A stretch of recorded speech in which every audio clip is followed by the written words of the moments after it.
इसमें भी 3 पार्ट है। क्या sir? Siliceous rock, argillaceous rock और कैलकेरियस रॉक। यहाँ पर मैंने इंपॉर्टेंट जो फैक्ट वाली चीजें पूछी जाती हैं रॉक की सारी बता दी। डेटाबेस जो क्वेश्चन रॉक से बन सकते थे वो सारे बता दिए। रॉक का मेटामॉर्फिज्म में पूछा जाता है। एक ये आपको ओरिजिनल रॉक दे देगा, उसका मेटामॉर्फिक फॉर्म पूछा जाएगा। तो आपको geological classification, physical classification, chemical classification on the basis of presence of silica, उस पर क्लासिफिकेशन बताया। 5वां मिनरल के बेसिस पर 5 क्लासिफिकेशन बताए, उनके एग्जाम्पल भी बता दिए। Hello civil engineers, welcome to our YouTube channel Civil Yoddha by Unacademy. India में होने वाला कोई भी सिविल इंजीनियरिंग का एग्जाम हो, चाहे GATE engineering services exam, SSC JE या आरआरबी जेई एग्जाम, और अभी सर पर तो एसएससी जेई मेंस एग्जाम है ही, उसमें बिल्डिंग मटेरियल का इंपॉर्टेंस या उसका वेटेज आप जानते हो कितना ज्यादा है। बिल्डिंग मटेरियल में डायरेक्ट क्वेश्चंस पूछे जाते हैं और आपको डेटा बेस्ड क्वेश्चंस अगर पता है तो आप तुरंत टिक लगाओगे, अदरवाइज क्वेश्चन आपका गलत हो जाएगा। मेरा ये मोटिव है आपको वन शॉट रिवीजन कराना, ताकि सारी चीजें एग्जाम के पहले आपके माइंड में क्लियर हो जाएं। आपको एक पेन कॉपी लेकर बैठना है, उसको लिखते जाना, साथ ही साथ रिवाइज करना। जैसे ही क्लास कंप्लीट हो तुरंत रिवाइज किया करो। क्लियर है? चलिए शुरू करते हैं। आज हमारा पहला टॉपिक रॉक का, आज हम वन शॉट रिवीजन करेंगे। एक क्लास में पूरा रॉक की इंपॉर्टेंट टेबल के थ्रू पूरा रिवीजन हम कर देंगे। ठीक है, चलिए शुरू करते हैं। अगर मैं बोलूं रॉक मिनरल्स आपको 7 रॉक मिनरल मैंने लिख के दिए हैं। Quartz, mica, gypsum, dolomite, amphibole, calcite और फेल्डस्पार, ये रॉक मिनरल होते हैं। अब मोस्ट इंपॉर्टेंट सवाल जो बनता है, क्या सर स्टोन की हार्डनेस पूछ लेगा? क्या स्टोन की हार्डनेस आपसे पूछ लेगा? पहला सवाल तो ये कि स्टोन की हार्डनेस कैसे मेजर करोगे? आप बोलोगे सर मोस स्केल से स्टोन की हार्डनेस मेजर होती है। फिर मैंने आपको स्टोन्स लिख के दिए हैं 10, उनकी हार्डनेस की वैल्यूज को अरेंज कर दिया।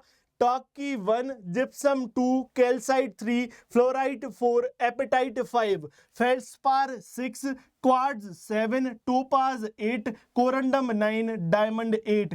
टोपाज की 8 वैल्यू ये पूछी गई है। यूपीएससी जेई में ये सवाल पूछा गया था कि टोपाज की मोस स्केल पर हार्डनेस कितनी होती है? आप बोलोगे 8 होगी। तो ये आपको यहां पर लिख के दे दिया है। टेबल आपके पास होनी चाहिए, स्क्रीनशॉट लेते जाना और कॉपी पेन पर लिखना है आपको। ठीक है, एक कॉपी बना लेना। मिनरल इनके मैंने इमेजेस भी लगा के दे दी है, आपको ऐसे याद करना होगा। ठीक है, अब देखो नेक्स्ट, अगर मैं बोलूं प्रॉपर्टीज ऑफ मिनरल की प्रॉपर्टीज से भी सवाल पूछा जाता है। तो 4 प्रॉपर्टी यहां पर लिख के दी हैं, 4 प्रॉपर्टीज लिख के दी हैं। कौन कौन सी? क्लीवेज, स्ट्रीक, लस्टर और टेक्सचर। क्लीवेज क्या है? सर आप बोलोगे कि कोई मिनरल है वो स्प्लिट हो रहा है, ऐसे अगर वो स्प्लिट हो रहा है, स्प्लिट यानी निकलना, टूटना, ठीक है, वो स्प्लिट हो रहा है, उसका जो स्प्लिट होने का मेजरमेंट है वो किस यूनिट से बताओगे आप?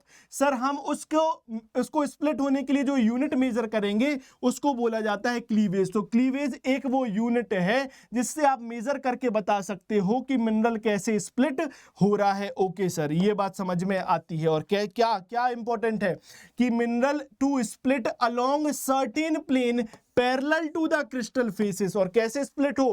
Parallel to the crystal faces split होगा, तो उसको बोलते हैं क्लीवेज। स्ट्रीक क्या है? मिनरल को उठाया आपने, उसको तोड़ दिया, पाउडर फॉर्म में तोड़ दिया, पाउडर फॉर्म में तोड़ा, पाउडर फॉर्म में तोड़ने के बाद उसको देखा, उसका जो कलर है उसको बोला जाता है स्ट्रीक। पाउडर्ड फॉर्म में तोड़ने के बाद कलर को बोलते हैं स्ट्रीक। क्लियर है? सवाल पूछा जाता है। लस्टर क्या है? आपने एक मिनरल को देखा, उससे जो चमक पड़ रही है, उस पर लाइट पड़ने के बाद जो चमक उसकी दिखाई पड़ रही है उसको बोलते हैं लस्टर। ठीक है सर, ये भी समझ आता है। Texture, it is defined as shape, arrangement, distribution and coarseness of the grains of a mineral. तो इसका शेप, अरेंजमेंट और डिस्ट्रीब्यूशन है क्रिस्टल्स का, और कोर्सनेस बताता है टेक्सचर। क्लियर है ये बात? तो लाइट के कारण जो शाइन या रिफ्लेक्शन होता है उसको लस्टर बोलते हैं। टेक्सचर आपको बता दिया, ये मिनरल की प्रॉपर्टीज होती हैं। क्लियर? नाउ मोस्ट इंपॉर्टेंट सवाल जो पूछे जा रहे हैं, लगातार पूछे जाते हैं। देखो क्लासिफिकेशन ऑफ रॉक की क्लासिफिकेशन बता रहा हूं। पहला based on geological classification, rock की पहली जियोलॉजिकल क्लासिफिकेशन देखना, इग्नियस रॉक, सेडिमेंट्री रॉक और मेटामॉर्फिक रॉक, ये जियोलॉजिकल क्लासिफिकेशन है।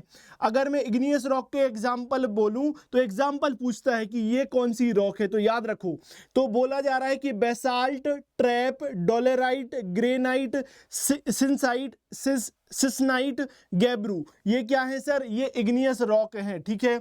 Sedimentary rock, sandstone, limestone, laterite, dolomite, gypsum, shale, chalk और मैग्नेसाइट, ये क्या है सर? ये आपकी सेडिमेंट्री रॉक है। Metamorphic rock, gneiss, quartzite, marble, slate, schist, ये किसके बेसिस पर है सर? ये जियोलॉजिकल क्लासिफिकेशन कर दिया रॉक का, क्लियर।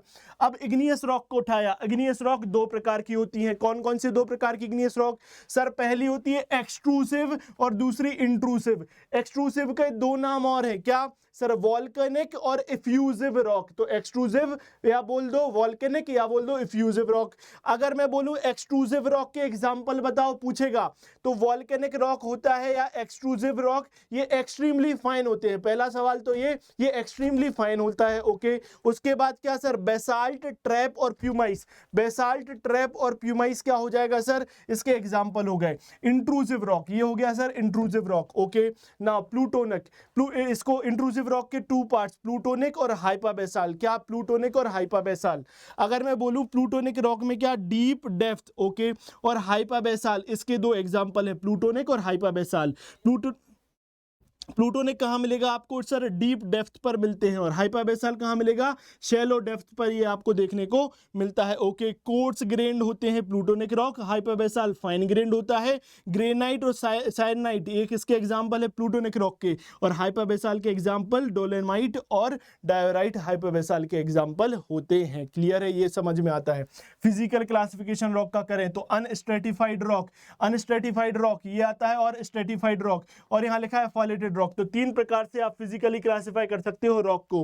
तो अनस्ट्रेटिफाइड, फाइलेटेड और स्ट्रेटिफाइड। स्ट्रेटिफाइड का हिंदी में मतलब बताऊं? परत या लेयर, लेयर में जो फॉर्म हो जाए। तो अनस्ट्रेटिफाइड रॉक कौन कौन सी है? Granite, basalt, trap, diorite, dolerite, dolomite, syenite और गैब्रो, ये अनस्ट्रेटिफाइड रॉक हैं। स्ट्रेटिफाइड रॉक की बात करूं तो लाइमस्टोन, सैंडस्टोन, शेल, जिप्सम और लेटराइट, ये क्या है सर? स्ट्रेटिफाइड रॉक है। ये पूछ लेगा, एक किसी का नाम देगा, पूछेगा ये कौन सी रॉक है, चार ऑप्शन बना के दे देगा।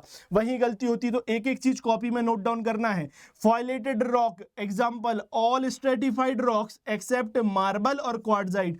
तो सारी रॉक्स फॉइलेटेड रॉक्स होंगी जो स्ट्रेटिफाइड हैं। बस किस किस को छोड़ दो सर? मार्बल को छोड़ दो और क्वार्ट्जाइट को छोड़ दो, क्लियर? तो ये फिजिकल क्लासिफिकेशन बताया। केमिकल क्लासिफिकेशन, इसमें भी तीन पार्ट हैं, क्या sir? Siliceous rock, argillaceous rock और कैलकेरियस रॉक। तो सिलिशियस रॉक के example granite, basalt, trap, syenite, gneiss, sandstone, quartzite, clear? अगर मैं बोलूं आर्जिलेशियस रॉक के एग्जांपल तो लेटराइट, शेल, उसके बाद कैलोनाइट, स्लेट और शिस्ट। सिलिशियस रॉक मतलब सिलिका की प्रेजेंस ज्यादा, आर्जिलेशियस रॉक मतलब एल्यूमिनियम की प्रेजेंस ज्यादा, और अगर बोला जाए कैलकेरियस रॉक मतलब कैल्शियम की प्रेजेंस ज्यादा। एग्जांपल देख लो, जिप्सम, डोलोमाइट, लाइमस्टोन और मार्बल, क्लियर है? नेक्स्ट अगर मैं बोलूं आपसे, on the basis of percentage of silica available in rock, percentage of silica available in rock, उसके बेसिस पर भी क्या डिवीजन किया गया है? Based on percentage of silica. तो एसिडिक रॉक और बेसिक रॉक, अगर सिलिका का परसेंटेज 60% से ज्यादा है तो एसिडिक रॉक होगा, अगर सिलिका का परसेंटेज 60% से कम है तो बेसिक रॉक होगा, क्लियर? एसिडिक रॉक के example granite, syenite, rhyolite, andesite etcetera. और बेसिक रॉक का एग्जांपल क्या हो जाएगा? डोलोमाइट और डोलेराइट एग्जांपल हो जाएंगे, clear? On the basis of mineral, अगर एक मिनरल प्रेजेंट है उसको बोला जाएगा मोनो मिनरलिक रॉक, और अगर बहुत सारे मिनरल प्रेजेंट है तो बोला जाएगा पॉली मिनरलिक रॉक। इसका भी एग्जांपल देखो, क्वार्ट्जाइट, मार्बल एंड जिप्सम, ये मोनो मिनरलिक रॉक है, इसमें एक ही मिनरल प्रेजेंट है। Granite, trap, basalt, sandstone, shale और स्लेट, ये क्या है सर? पॉली मिनरलिक रॉक है। तो आपको geological classification, physical classification, chemical classification, on the basis of presence of silica उस पर क्लासिफिकेशन बताया। पांचवा मिनरल के बेसिस पर 5 क्लासिफिकेशन बताए, उनके एग्जांपल भी बता दिए। साइड हो रहा हूं, इसकी स्क्रीनशॉट ले लेना, पीछे वाले का इसका भी स्क्रीनशॉट आप लेके रखना, क्लियर है? चलिए आगे बढ़ते हैं। नेक्स्ट बोलता है मेटामॉर्फिज्म बताओ, रॉक का मेटामॉर्फिज्म पूछा जाता है। एक ये आपको ओरिजिनल रॉक दे देगा, उसका मेटामॉर्फिक फॉर्म पूछा जाएगा। तो देखो ग्रेनाइट का क्या होता है मेटामॉर्फिक फॉर्म, मेटामॉर्फिज्म होता क्या है sir, physical weather chemical weather के बाद जो चेंज होता है, जो आपकी पेरेंटल रॉक में जो चेंज होने के बाद जो रॉक बनी उसको बोलते हैं, इस एक्शन को बोलते हैं मेटामॉर्फिक एक्शन, और जो रॉक बनी उसको बोला गया मेटामॉर्फिक रॉक। तो ग्रेनाइट का जेनेसिस बनेगा, साइनाइट से सर जेनेसिस बनेगी, सैंडस्टोन से क्वार्ट्जाइट बनेगा, लाइमस्टोन से मार्बल बनेगा, मार्ल से क्या है सर मार्बल बनेगा, डोलोमाइट से मार्बल बनेगा, शेल से स्लेट बनेगा सर, मड स्टोन से स्लेट बनेगा, और डोलराइट और या फिर बेसाल्ट का जो मेटामॉर्फिक फॉर्म है वो शिस्ट होगा। ये डायरेक्ट पूछा जाता है, या ये लिख देगा तो उल्टा पूछ लेगा, या ये लिख देगा तो ये पूछ लेगा। साइड हो रहा हूं, स्क्रीनशॉट लेते जाना। नेक्स्ट नेक्स्ट नेक्स्ट क्या सर, यहां पर मैंने डिस्क्रिप्शन दिया है और पूछता है इलास्टिसिटी बताओ, यूनिट याद रखना केजी पर सेंटीमीटर स्क्वायर में इलास्टिसिटी पूछेगा। यहां पर मैंने रॉक लिख दी, अगर वेरी स्टिफ रॉक है तो 8 से लेके 16 into 10 to the power 5 kg per centimetre square elasticity होगी। स्टिफ रॉक की आप बोलोगे 4 to 8 into 10 to the power 5, medium stiffness rock की 2 to 4, अगर बोलूं लेस स्टिफनेस रॉक की तो आप बोलोगे 1 से 2 10 to the power 5, yielding rock के लिए 0.5 से 1 10 टू द पावर 5 का मल्टीप्लाई कर दो elasticity kg per centimetre square में। यहाँ हाई यील्डिंग के लिए 0.25 से 0.5 into 10 to the power 5 kg per centimetre square में इलास्टिसिटी पूछ लेगा। रॉक की आपको ये लिख के दे दिया है, साइड हो रहा हूं फिर से, स्क्रीनशॉट आप ले लेना। नेक्स्ट अगर बोलता है क्या टाइप्स ऑफ रॉक आपको लिख के दिए और मैक्सिमम बियरिंग कैपेसिटी पूछ ले, मैक्सिमम बियरिंग कैपेसिटी की यूनिट क्या है tons per metre square, maximum bearing capacity की यूनिट क्या ton per metre square. Okay बोला लाइमस्टोन, लाइमस्टोन का क्या सर 400 है पूछा गया है, मैक्सिमम बियरिंग कैपेसिटी लाइमस्टोन की कितनी होगी सर, आप बोलोगे sir 400 tons per metre square. Schist and shale की कितनी होगी सर 300 होगी, क्ले एंड शेल की 100 होगी, उसके बाद कॉम्पैक्टेड सैंडस्टोन की 45, लूज ग्रेवल की 25 और सॉफ्ट क्ले की 10 क्या होगी बियरिंग कैपेसिटी 10 टन पर सेंटीमीटर सॉरी पर मीटर स्क्वायर होगी। साइड हो जाता हूं, आप स्क्रीनशॉट लेते जाना, अपनी कॉपी में एक एक चीजें लिखना है, कॉपी में लिख लोगे तो उससे याद होता जाएगा। क्लियर है।